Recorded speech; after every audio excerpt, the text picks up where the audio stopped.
This podcast is sponsored by Great Seminars and Books. I know what many of you are thinking. Why pay for a course when I can watch a PowerPoint presentation and get free CEUs through my employer?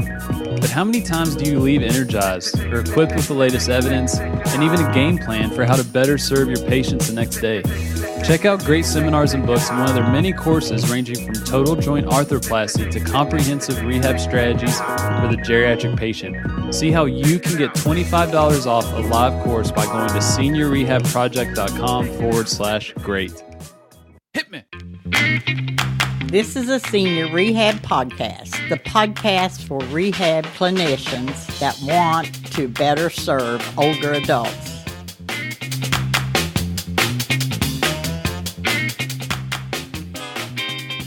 Hello, friends. Thank you for the download. This is a Senior Rehab Podcast, and I'm very glad that you tuned into today's special episode, which is a recording of the webinar we recently did with Dr. Carole Lewis of Great Seminars and Books.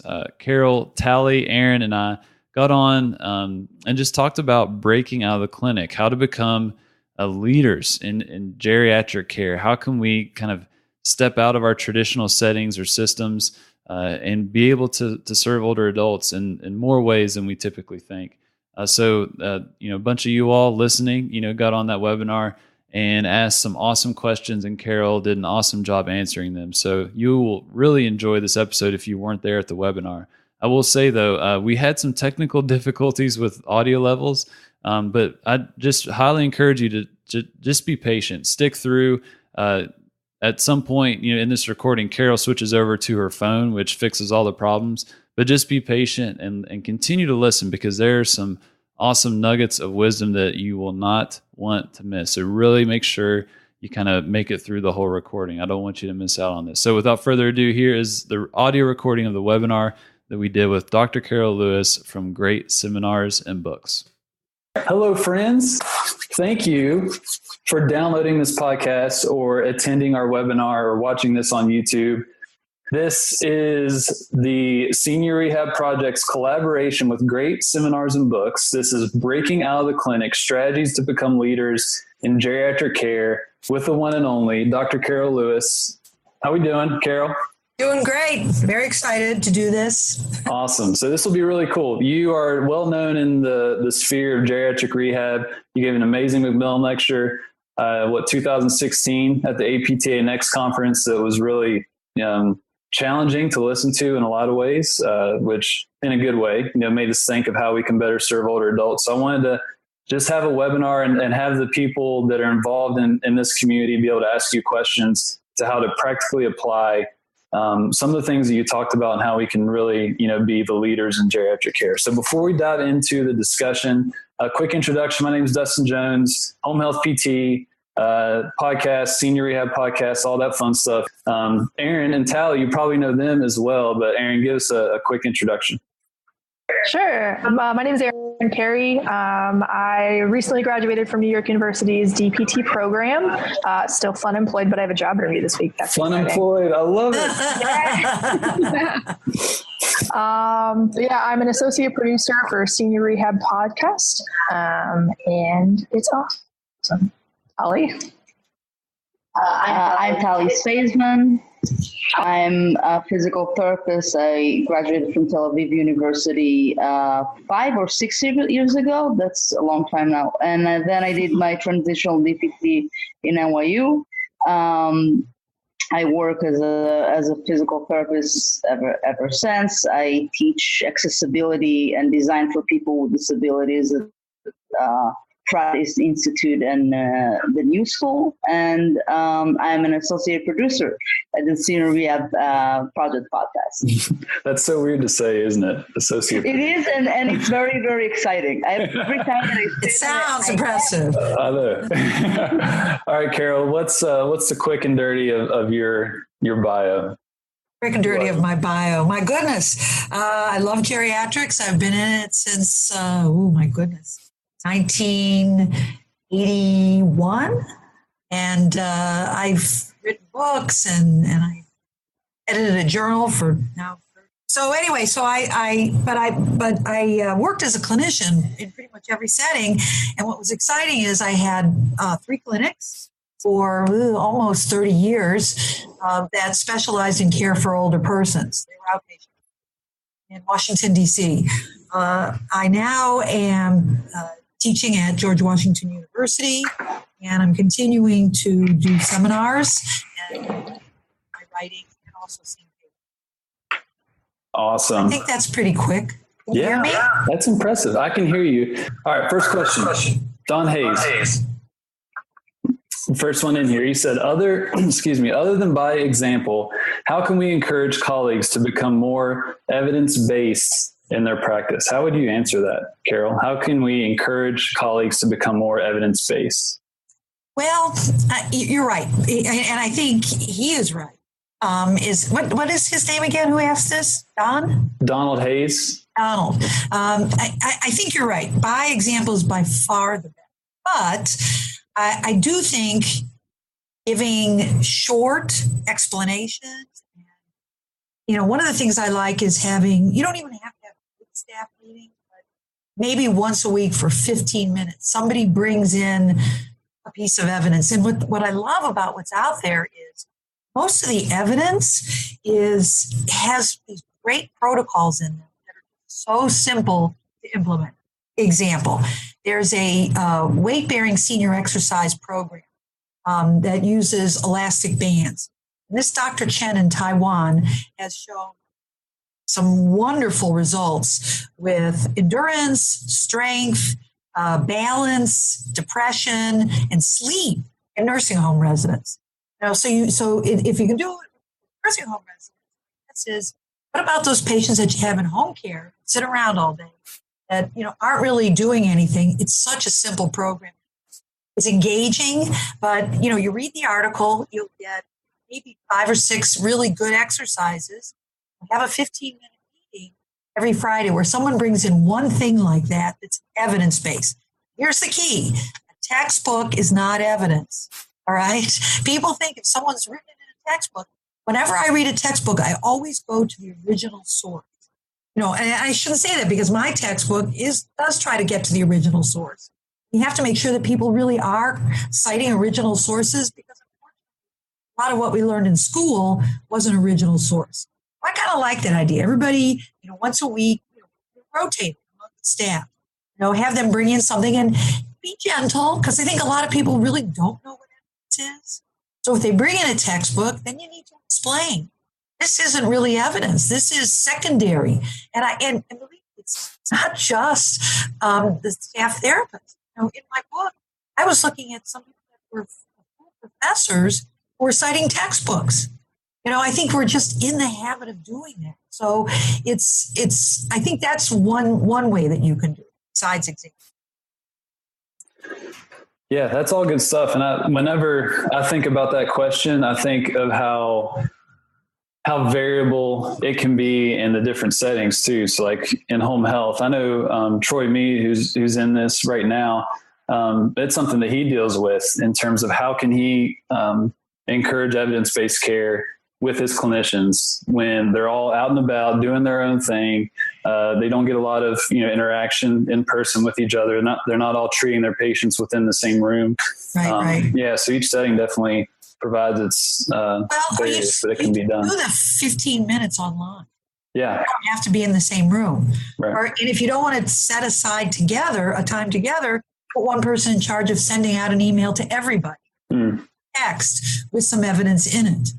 And actually, if you don't want to have to work too hard, I'm sure your blog and my Facebook page, I put in a piece of evidence that gives you some treatment idea once a week. So I know your Facebook page has good stuff on it. If people could just pull that off and then share it with their therapist. Here's the thing. Once you start using evidence, the patient's getting better, people will want to use it more and more. Yeah, that's a good point. And right now, I should give a shout out to Aaron and Tally because I think for us, you mentioned our podcast, that's one of the goals is to how can we bring the evidence to the clinician in a entertaining, thoughtful manner that is in a small chunk of time to consume. And your Facebook page is awesome, by the way. So I definitely have been seeing those pop up. those articles that you'll share. Okay, so Erin, what's the next question that we have? The next question is from Brandon Smith. So his question is, I've got my GCS or my CEEAA, etc. Now what? Like, what do you recommend? Well, I think more than any other area of physical therapy, geriatrics offers so much. Now that you have your advanced certification, you've gotten other certifications, go out. What do you want? I mean, that's a really broad question because I think everybody has their own like unique gifts and talents. You know, for example, Dustin is, I love your voice. I have to and just listening to your voice, you know, use that talent. Don't just keep it just for your patients. You're sharing it. But that's one of your gifts and your talents.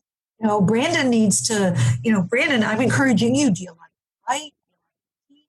You like to work in the community? You know, whatever it is, now that you have all these certifications, you can do that. You can go out there and I that's what I love. I mean, our practice acts have gone so far that we can, you know, go, even if you want to go into schools and teach them how to get older or in a more healthy way, you know, work with children on posture so that when they get older, they're not going to have these horrible problems. Or go to senior centers and set up classes. Nursing homes, I mean, they're open to classes. Physicians' offices, there's so many things that you can do. But find what you like. I do think part of the reason therapists burn out is they stay in one area and they don't take the time to think, what are my unique gifts and talents? You know, write those down. What do you really like to do? For me, I love being creative. I love reading information and translating it in a creative way. That's me, you know, but for you, it could be you love one-on-one interaction, you know, and you like it in certain settings. So find those settings and would you like to be somebody who teaches other people? Well, many of these big companies have people that are clinical. They're looking for people who have their advanced certification. So I hope that answers it. But those are just some ideas. Awesome. Tally, what we got next? Nate Before asks, what separates the good clinician from the great clinician? Gosh, I actually think passion. I'm going to pick passion. I find that therapists who just love what they do are probably the greatest clinicians. Nothing upsets me more than to gone into places where people don't really seem to care and they're doing the right things, but it just doesn't reach the level of being great. And so I think if you're passionate and you love what you do, I think it'll lead you to do more things. You know, like a podcast or your own Facebook page or an educational piece for older people in the community. There's just so many things out there that do that can make you great. You know, one of the things that we have in DC, we have a free clinic, and I think we have great people who give their time, you know, and really make a contribution. So there's lots of ways to be great. Were there, were there ever any times where you lost your passion, Carole? Yeah. When was that, and what happened, or what did you do to get out of the funk or regain your passion? I do think you can do too much. And I think you have to be careful of that. I had kids. I was, writing books and doing my journal and I was working in the office full time, and it just got to be, I was doing time for my life, and I had somebody quit, and I had to take on their schedule too, and I just sort of went over the edge. I can't do it. So what I did was I scaled back. You have to do what is good for you, that you can financially. So I was able to scale back on some of the patient care, freed me up to have creative energies for other areas. So yeah, I wasn't doing 60 hours. It's because it'll make you crazy. An outpatient clinic, can up the hours a lot because it's not as rigorous as, let's say, acute care, with all the driving around. So, you could do it, but you can't do it. And so I did lose my passion, and I sort of pulled back. It was sort of silent for a while until I got my energy back. Yeah. So for me, that's what it was. Yeah. Aaron, Tally, you can unmute your mic. Don't worry about muting it. I don't think that's doing much of anything. So what I struggle with is, not to make this selfish, but I feel like a lot of people, professionals, struggle with this as well. Do you feel like you can tell what your limit is before you enter, that zone? Like, do you know how much you can handle before you're going to start to burn out? Or is it something that you just learn as you commit to things, as you're busier and busier, then you realize, oh, this is too much. And then you scale back. What do you think about that? I'd love to tell you that I can do that. I'm better. It's only taken me 40 years. But I still go over the limit, sometimes, because you know what? I love what I do. So it's hard. So that makes it tough for people. You gotta know when to say no to yourself. But I think our body gives us indicators. You gotta figure what yours is. Do you get like a little headache, or stomach get tight? You get grouchy? Start paying attention to that, and I think you'll pick it up before it's too late. Yeah. That's my only advice for that. And even with that, you have to be very diligent. We're so used to paying attention to everybody else. Yeah. Now that we don't pay attention to ourselves. Yeah, that's a good point. So this next question is from myself. I'm going to be selfish because, we're talking about, just being leaders in geriatric care. And one thing that I am just thinking a lot about is, I'm in home health in, that setting. And we all typically operate within, the setting that we're in, acute care, outpatient, whatever. What would you say to someone like me, just employee of a company working as a PT, that wanted to have a bigger impact in my community with older adults? How can I, break out of the clinic, quote unquote, to just reach more people or reach them in a manner that's not, so constricted by, what we have in terms of the medical rehab system? Yeah, well, that's what I've been working on. For years, I've done screenings for people. And I'm not saying this is the only thing that you can do, but let me explain it as an example. One of the things you can do is go to physicians, go to centers, go to church groups, and give a talk on, staying healthy and physically fit. I think we're sort of afraid of that word because we think it's trainers or people in the therapeutic recreation area, but it's our domain. We are the experts in physical function and fitness. And I think we're afraid of it.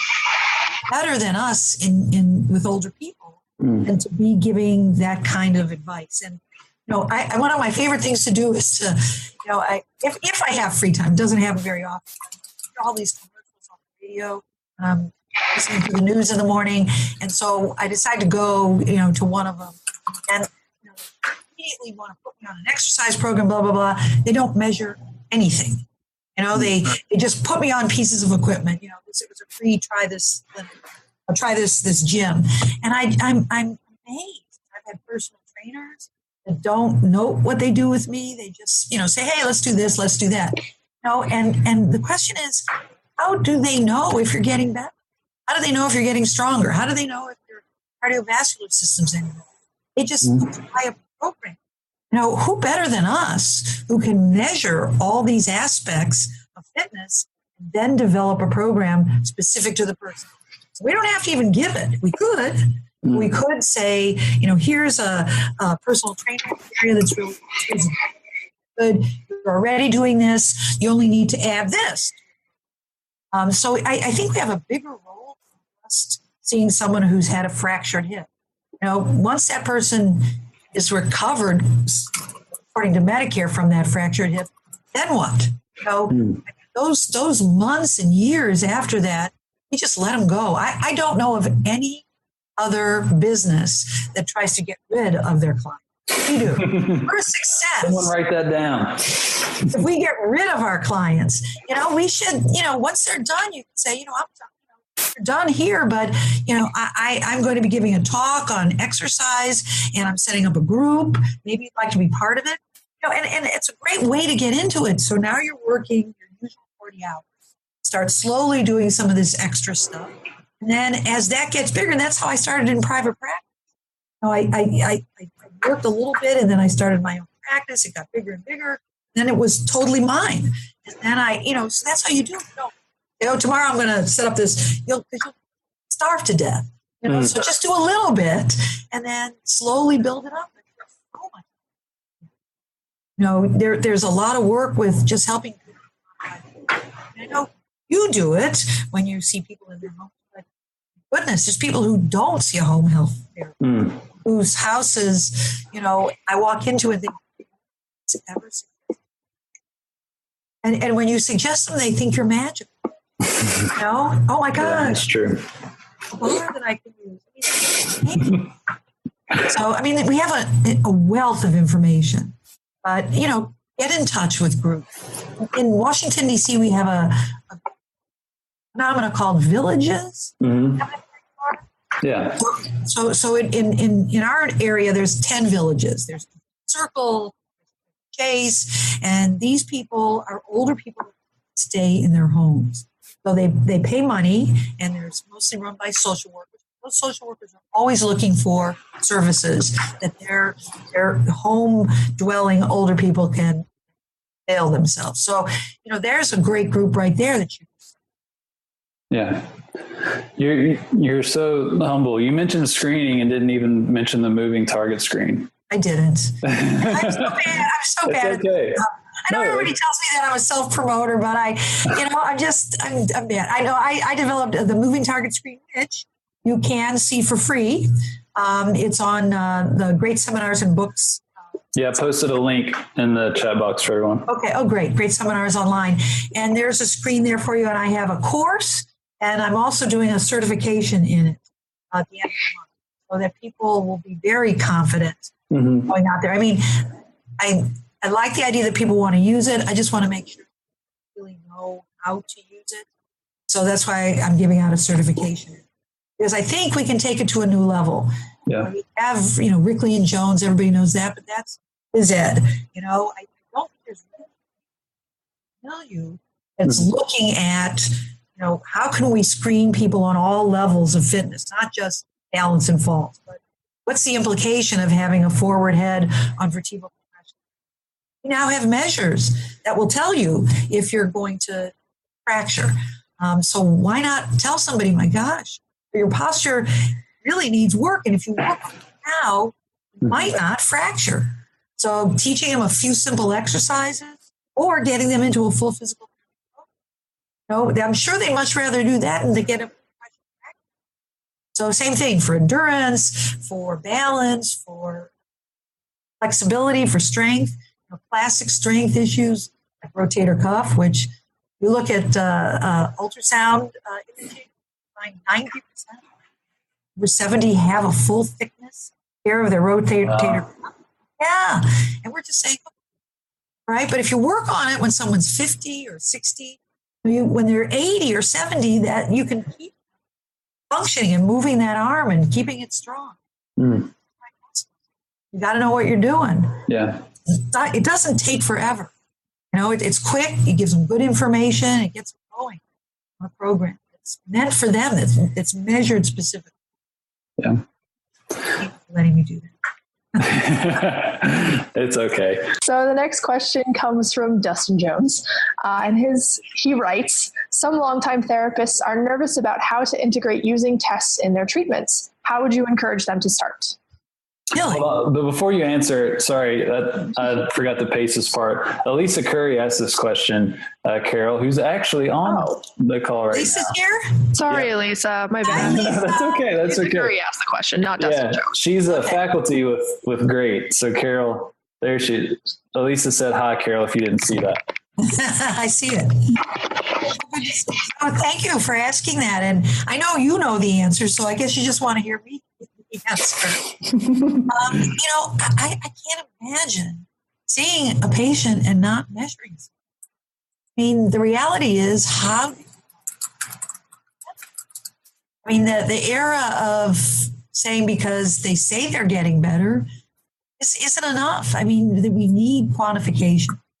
And oftentimes people think it's like the therapist, which is lovely, but that's not why Medicare is paying. We're getting paid because we're getting better. If I was working with someone that really didn't like tests, I would say, how do you know your patients are getting better? And I'd really hold them to the mat on this, and because they're going to come back and say, well, I just know, or they tell me they're getting better. I have to say, well, they tell you they're getting better, but how do you know? And eventually, they're going to have to tell you that they need to. And it's better if somebody tells you than you tell them. But I just keep asking until they realize that they have to measure something. You do. In the meanwhile, can I share my favorite answer so far to a question? Yes. My favorite answer was what makes the difference between a good clinician and a great clinician, because it was such a simple answer. And, we always tend to look for the evidence base, or like, what can I do in order to make myself great and not just good? And I love that answer, Carole. Oh, well, thank you. It really, it kind of resonated with me, for a long time. And I think because it's something that you don't teach. It's, you go into something because you're passionate about it. Right. No, I agree. However, I mean, now that you say it, you do have to listen, and you do have to learn, and just being passionate. And I'll add this to it too, because I do know some passionate people that are strong and are continuing to do things that aren't helping their patients. I think to be really great, you got to listen to others and internalize the information they give. My biggest fault is when I read my course evals, I take in that criticism deeply because I want to do a really good job. And same thing with my patients. They give me feedback because, wow, you really need to change this. I stand still and sit there and take that in. I find some people who are really passionate get impressed with themselves. So much so they don't listen to other people. So passionate, but listen. I was working with a patient the other day, and I gave such a preface to a test that I was worried because I didn't think he was going to like to do it. I gave it such a preface that he looked at me and he said, "Why didn't you just do the test? Why did you have to get me all upset and scared?" And I thought I was making it better for him. So ever since I did that, I never gave that preface again. It was much better. Here I thought I was making it better for my patients. I was actually scaring them. So you really have to listen when you get constructive criticism. I mean, I personally don't think I know it all. And I love being with people who are like that, like minds, who know they know stuff, but that they definitely don't. And I hate being with people who think they know it all. Yeah. Because if they know it all, what's the point of chatting? Yeah. All right. Can you hear me? Yes. Yay! Right. We can turn the video back on. Associate producers coming through in the court. Yay! All 18 of you all that have stuck around for the past 30 minutes. Thank you. Now the tough part is that bad? I mean, you could hear it, but it's pretty distracting. It won't be. Okay. People won't enjoy it on the podcast, but we'll figure it out. So okay. Yes. Okay. Let's think about. Well, I'm not going to worry about the audio that we had before this. I don't want you to have to repeat yourself. So let's keep the ball rolling. So I lost track. I know Tally. Can I just say one thing? Oh, go for it. Yep. Okay. I just want to thank you, because this for me is a great opportunity. I sort of put stuff out there, but I never know what people think. So it's really nice that everyone's writing in and asking questions. And, what would be really helpful to me is if I say something, please just, give me a response, or why don't they become part of the discussion as well? I don't get this all the time, so this is really great. Yeah. I distinctly remember when you and I had coffee at CSM this past year, and you showed me that screen, and you said like this, you want feedback, you want people to critique it. And if they want to help you, if they want to work to develop, the best screen that we can as PTs, and you want to collaborate with them. And I'll never forget that. And you just echoed that, 8 months later. So that's cool to see. Yeah. What I love is that you have this forum for therapists to really communicate with each other, because otherwise you can be really isolated, and feel like, what am I doing? So this is great. So I just wanted to say thank you. Yeah. The internet's an amazing thing. So, all right, Erica asked a question. I think Aaron, are you I think it's Tally's turn, but I do want to say really quickly that Erica, I was going to ask that question. So high five. Awesome. Anyway, Tally. Erica asked, and Aaron, as a new grad, what advice do you have for finding high quality evidence-based tests and measures to implement in the clinic? And Erica also sends a high five back. I saw that. I love that. High five. Well, one of the things that I always tell people is if you don't know of Amedeo, AMEDEO.com, it's a great site that you go in, you tell them what your area is. So, for example, you put in geriatric rehabilitation, and then all these journals will come up. You pick the journals you want to see. And once a week, you'll get a list of all the articles that came out in your area. There'll be tests and measures in there. I just got my Amedeo list yesterday, or it usually comes on Sunday. And there were 3 tests in there, 3 tests and measures. That led me to other tests and measures, which were kind of cool. But you get a URL that you can paste into your browser, and you get great information. Sometimes you get a full article. At minimum, you get a PubMed abstract. So that's one. I could sell my book. My book just came out, yep. And I'm very proud of it. It's over 2,000 pages, and it's all an ebook, and it is already on Amazon. You say 2,000? 2,000, but it's an ebook. So on your iPad, it looks tiny. But it's, what's great about it is you can click on anything, and there's 400 videos in there. So every cervical, thoracic, hip technique you'd ever want to do, and how to modify it for older people. All the tests that you want to do are in there with videos of how to do them. The beginning chapter on attitude by Alice Bell and the last chapter on death and dying by Karen Mueller are fabulous. But it's got great information. I did the chapter on tests and measures, and I gave you one subjective, one objective test for all the different areas. So that's a quick way to get them. And it gives you the test. Oftentimes there's a video of us showing you how to do the test. So that's pretty fast. In that, we give you the MDCs, we give you the reliability, validity.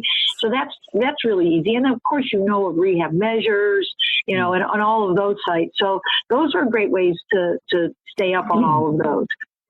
It's hard. It's hard to know what's the best test for your patient. It takes time to sort of get used to, do I do a FSST, 4-square step test, or would it be better if I just did a tug, and even the tug has so much stuff in it these days that, it's hard to keep up with that. I think you all saw the article in April in the PT Journal where they looked at people from Japan, and they found that the tug predicts disability in the next 2 years. So you have, your typical tug predictors, but then you have, more preventive predictors using the tug. So more and more stuff just keeps coming out. And again, it's hard to stay on top of it, but Amadeo will do a pretty good job of that. And then I know Dustin gives you good information all the time. Aaron and Tally. And Meg Lowry as well. Meg, the physio from Down Under, she's always posting good stuff. Oh, good. I'll have to add you in that, Carole. I don't think you're in there. Okay, I would love that. That I cannot tell you how many times people have asked me about Amadeo, because you mentioned in an interview, that we did way back when. And there was like, what was that service? Because no one has ever heard of it. But then they're like, oh my gosh, like where has this been? It's free. Yeah. This is the first time I'm hearing about it, so it's very exciting. Yeah, you're going to geek out, Aaron. I can see it now. It's a problem is it takes me forever to get through it, because I see something and I go, and I go to it and then I find another article, and it's like, it's a rabbit hole. Yes, it is. So Carole, if there's ever any articles that you get through your Amadeo subscription and you don't have the time to read it, but you want to know the gist of the article, you can email that to Aaron or Tally or myself, and we will do our best to provide a 10 to 15 minute synopsis in an entertaining format. Wow. So just throwing it out there. Okay. It might take a couple of weeks, but yes, it'll happen. Awesome. All right, next question. So Rachel Wald-Mao is in the house. She is a PT down in Georgia. She is teaching, but then she also works at Grady. She is an app developer. She developed the GateSpeed app and the SPPB app. Carole, she's pretty amazing. But she asked you. Yeah, she's awesome. She said, and she has the best accent. What you would expect, just that Southern drawl. I love it. But she says, I'm having trouble doing any fall screening at my local senior center due to their concerns about liability. For example, if we ID'd a participant as a fall risk, then they may be liable for any falls they may have while at the center. Do you have any suggestions? Wow. That's a toughie. That is very interesting. I have never run into that. Wow. Yeah. I just can't imagine. Most people are a fall risk. Older people. I mean, they may not do well on a tandem walk or a tug. It doesn't mean they're going to fall tomorrow. Oh my goodness, they're being very. I actually think I need to talk to a lawyer about that. It's almost discriminating if they say, well, we won't take you because you're at a fall risk. That's almost a discrimination. Yeah. That makes me very nervous. I'm trying to think. I do have a lawyer that I could talk to, and I can get back to you on that. That's very upsetting to me, because now people are going to say, well, we won't take you because you're at a fall risk, into any program. Oh my goodness. Wouldn't that be horrible for our older population? Hello, friends. I'm going to interject here and read a response that Carole sent me a few days after the webinar. She actually went and talked to her lawyer about that question that Rachel asked. Here is her response. I'll just read it verbatim. I just got off the phone, and this is Carole speaking. I just got off the phone with my lawyer friends, and I am so excited by their answer because it is another opportunity for us. You may share all this with your listeners. I was taken back by this question about if we screen older adults and find out that they are at risk for falls, then the senior center would be at risk if they fell when they came there. The answer is the center is only at risk if they are negligent. Older people do fall more, but you cannot control that. What the person who asks the question can do is offer to do an environmental assessment of the senior center to make sure that it is safe. I've seen some hazards at these places and have offered to do that. You can charge for the service as well if you like. But for example, I found steps left in the middle of the gym area that people could trip over, poor color contrasting in stairwells which could cause falls down the stairs, and poor lighting in areas where people were exercising, for example. They are liable for negligence for this, whether the person is at risk for falls or not. Our determining if someone is at risk for falls has nothing to do with their liability. Another service you could offer is to check out the safety of their programs. I was talking with the director, and she told me that several participants in an exercise class were having back pain and would I check out the class? The instructor was doing high velocity diagonal toe touches. If those people wanted to sue for what turned out to be vertebral compression fractures, they would have won, since there's evidence that says exercise can cause that. So I see this as a great opportunity to do more for those ill-informed senior center directors. I would not call them that or tell them that. Offer to share what we know. Also explain that if we do find that a senior center member is at risk of falls, most likely a suggestion will be to exercise more, and that one of the options could be to take classes at the senior center, especially if they have been approved by a physical therapist to decrease their risk of falls. A win-win for everyone. It's a great question. Thank you so much for asking it. All right, I want to be respectful of your all's time. I said this is going to be an hour, and I want to stick to it, even if we had some technical difficulties. I want to wrap things up, Carole, with a question regarding, you mentioned doing the screen. You mentioned kind of going out to different settings and performing, this evidence-based screen. I want your advice, the lessons learned, any mistakes you made in establishing the relationships and connections to be able to go into those different places, whether it was, a senior center, whether it was an assisted living facility, whether it was the local Red Hat Society that met at Denny's every other week, or whatever. I mean, whatever group it was, what tactics have you used to get in front of people, to build relationships with those organizations so you can, screen or work with a broader population? Well, here's what I would say. Be persistent. I think that would be the most important thing. And here's a perfect example. Tomorrow night, I am giving a talk at I love this practice. There's a practice in Bethesda. I don't know if you know where that is in DC, but there's a practice in Bethesda that's very much a wellness practice. There's internal medicine physician that is very much into micronutrients. And then the other physician is acupuncture trained, these internists. So they have this very eclectic practice that is sort of alternative. And I've approached them before and they were not interested. And, I gave it 6 months and I called up again and said, would you like me to present to, because I know you do these once a month, you do these lectures on nutrition and all these others. So they said, well, why don't you come in and do the screen on us?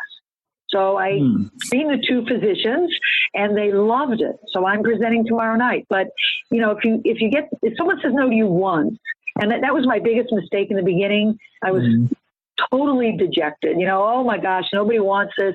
You just got to be persistent. If someone says no once, give them a month, give them 2 months, give them up to 6 months and go back and try again. I find I get into places, a month or 6 months later that said no to me before. And you'd be surprised who's interested. This is a physician practice. I've done this at senior centers, nursing homes. There's so many places. Again, these villages are wonderful places, but be persistent. Don't be a pain, be persistent. So have you called people? Do you just show up? Like what's that initial point of contact like?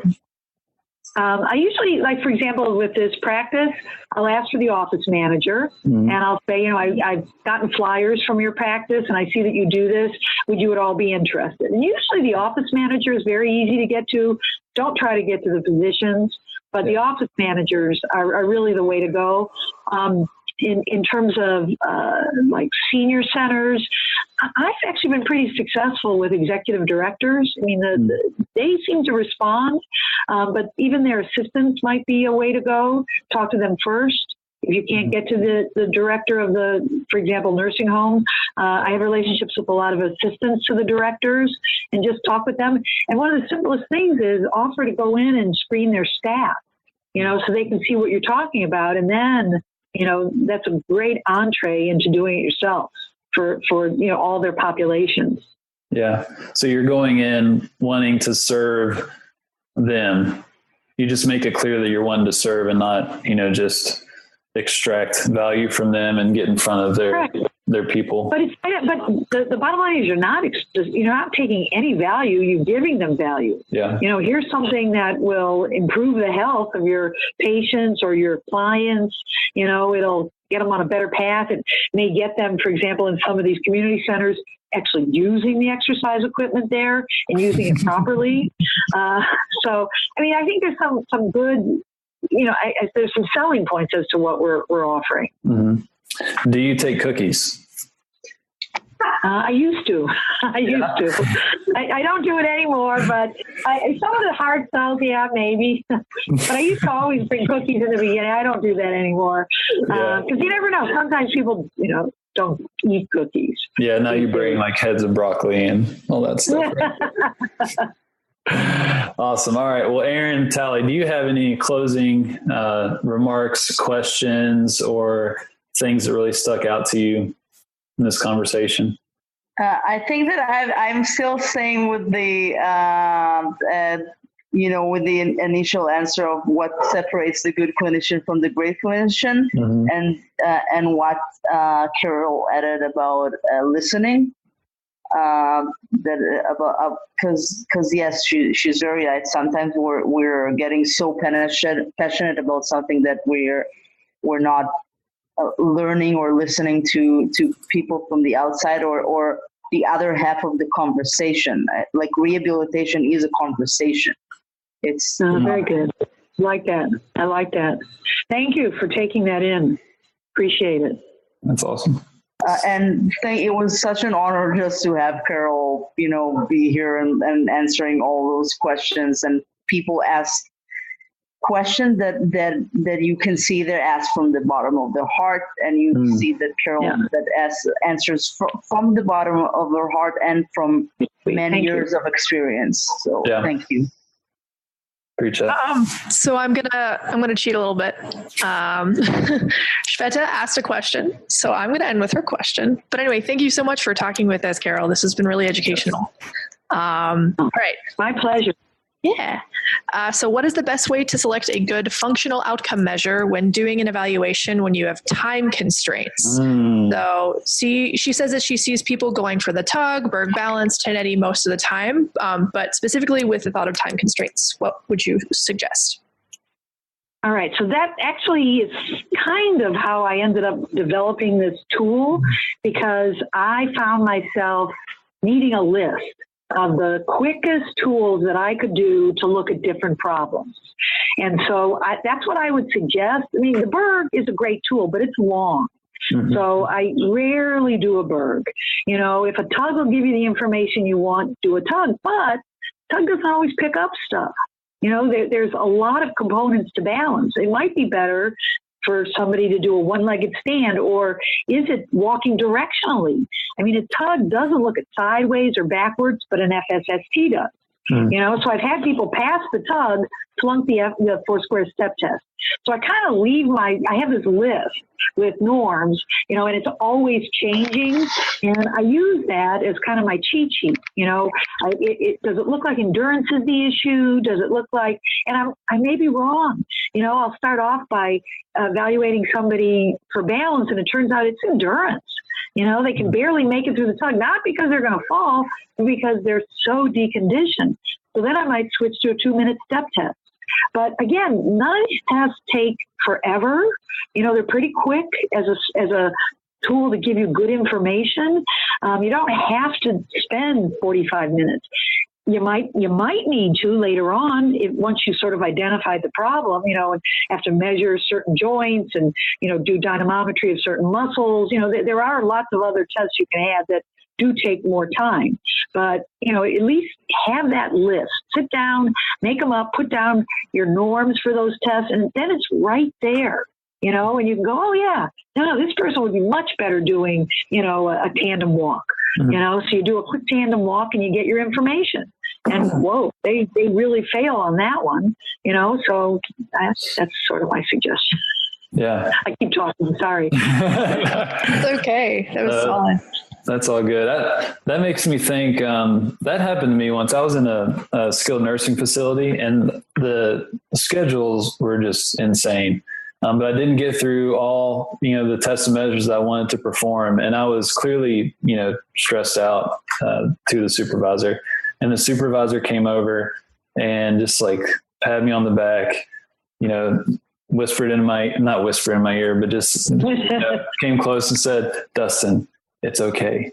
You'll see them tomorrow." Just like, and for me, just lifted up that pressure. Like, I have to answer every question on this evaluation. I have to figure out all their problems right now. And just to know that sometimes we have the luxury of, being able to work with people, not just one time and hopefully tomorrow. So, Carole, you said you had a list. Could we get a copy of that? Yes, please. Well, I can give it to you, but you know what? It's the precursor to the moving target screen. So the moving target screen is even better. That's my quick list, that has, all the different quick tests that you can do. I mean, it's meant to be used almost in any setting. I do have a lower level version that I'm working on that I think will be really good too, because some people you can't have stand up for balance. So there are, or even for endurance tests. So I have some of those in a lower level, but it's not ready yet. Yeah. So, but I think that one, if you can download it, it's free. Yep. So it's nicer than, and I have an earlier version, but why use that? This has more tests on it. Mm-hmm. So yeah, just go to, even if you just go to movingtargetscreen.com, it pops right up. Yep. Awesome. Thank you. Yeah, it's super helpful. So, all right. Well, it is 8:00 on the dot. Carole, thank you. And thank you for being patient with us and the technical difficulties. Yeah, sorry, the sound wasn't good. No, it's all good. It's the interweb's fault. But yeah, just thank you for the time and just, being. Thank you's coming through. Isn't that nice? Well, it's cool. I just want you to just realize that this, this hasn't happened in previous years in terms of in physical therapy, where someone like me, the home health regular Joe Schmo PT can get on a webinar and talk with someone who wrote the book and stuff. So, and all the people in this, webinar, and then the people that are going to listen to it on the podcast, like this is a cool thing. And I'm really glad people like you are becoming more accessible. It's helpful for us. So I know you don't have to do this, you're busy, but you took the time out. So it's greatly appreciated. Okay. Well, I hope to see you all, guys. You'll be at CSM. All right. I'll see you there. Okay. All right. So before we close, so movingtargetscreen.com, where you can, find the screen, learn all about it. You can download it for free. Greatseminarsandbooks.com, where you can find all the courses. Do you have the book on that website yet, Carole? I don't think I'm not putting my books on the Great Seminars. Just go to Amazon, Physical Therapy for the Older Adult. It'll come right up. All right. And I pasted all these links in the chat box for you all attending live. But for podcast listeners, all this stuff will be in the show notes as well. And yeah, I think we're good. Thank you all. Appreciate it. Oh, thank you. There you have it, folks. Big shout out to Carole Lewis, Aaron Carey, and Tally Spiesman for doing this webinar with me, and the many of you that logged on for the webinar and participated and asked questions. It was really fun to be a part of that. Before we go, I do want to let you all know that we're probably going to be switching up the frequency a little bit around here. We've been going 2 times a week for quite some time now, which has been great. Lots of content, lots of interviews, lots of article reviews and discussions, but we're wanting to shift our focus towards quality and not quantity. And I think by reducing the frequency, probably to 1 time a week or so, is going to help us, give us more breathing room to be able to dive deep into some of the research, interview some topic experts, and create actual series for you all, and just help us improve the density of the audio recordings. So we're really trying hard to do that. So I think we're going to go down in frequency probably 1 time a week. So don't expect an episode this Thursday. I want to give you a heads up. I don't want you to have any surprises. So that's all I got to say for now, and I will talk with y'all soon. Hit me. Thank you for listening to the Senior Rehab Podcast. If you enjoy this content, I highly encourage you to go to seniorrehabproject.com, where you can find more helpful episodes, lots of free resources, and to see how you can become a game changer and influence the direction of this movement. I appreciate you, and I'll talk with you soon. But in the meantime, do not forget to stay funky.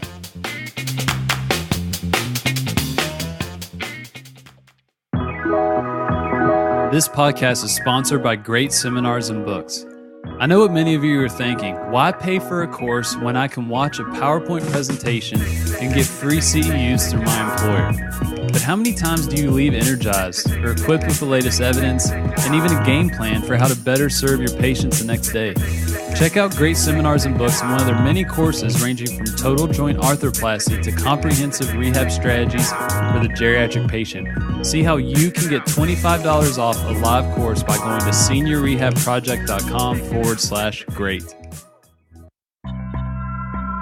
This podcast is brought to you in partnership with the Geros Collective, a podcast network that's redefining old and equipping healthcare clinicians to better serve our aging population. Find out more at GEROScollective.com.